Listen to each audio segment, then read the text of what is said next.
I know a thing or two about robot mowers because I've seen a thing or two with robot mowers. Now there's a lot of data points that you can look at with these machines, but for me it comes down to three main attributes. So today we're testing out the MOVA Lidax Ultra 2000 to see if it has all three. Now I've been running this mower for over a week and so far it is absolutely fantastic. And I don't even live here. This is my in-laws house, so I've been running this completely remotely, which is a perfect segue into our first attribute, and that is ease of setup. And this is where robot mowers lose a lot of people. Boundary wires, complicated apps, weird mapping. But of all the mowers I've tried, this was the most seamless installation by far.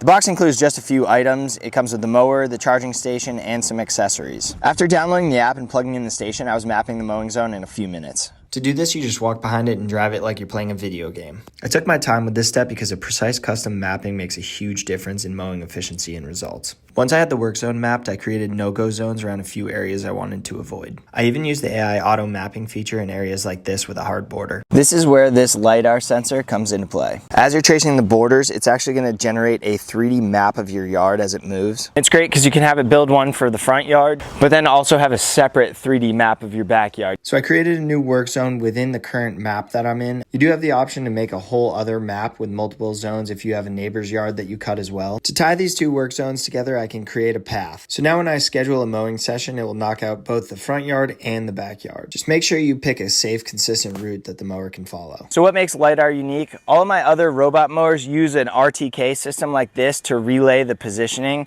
The MOVA doesn't require any other piece of equipment. So if you do have a front yard and a backyard setup, you also have the option to purchase an extra charging station. That way you have one in the back, one in the front.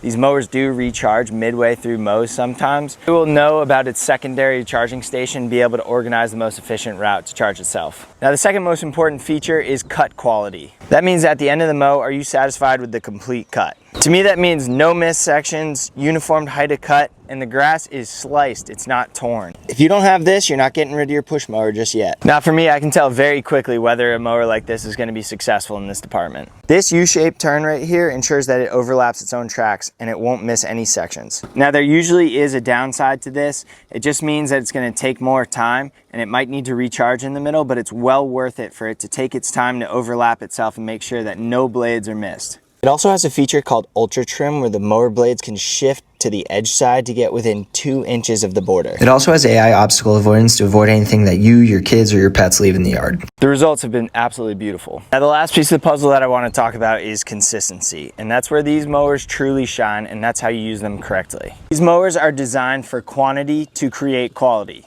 Again, that's quantity to create quality.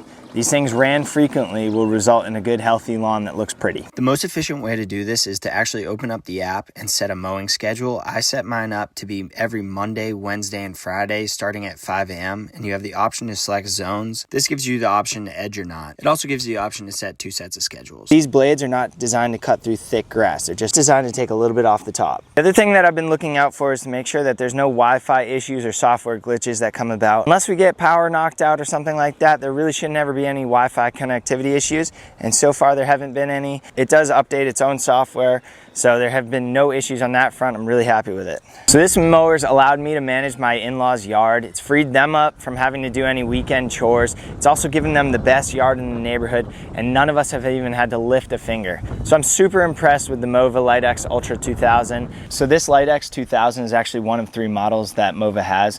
They also have the 1000 that's designed for smaller properties. Obviously this is the middle ground. Then the larger Ultra 3000 all-wheel drive is better for larger properties with slopes and more rugged terrain. Now like I said earlier, there's a ton of data points that you can look at with this equipment. I'll include in a link down below so you can look into specifics that you're interested in, price points, all of that will be in there. If you have any questions about this, please comment down below. Chances are somebody else has the same question as well. This thing has been great for me. I love it and it's super practical. And I always suggest to anybody who asks me, if you can, have one of these things do your mowing for you. Get your weekends back.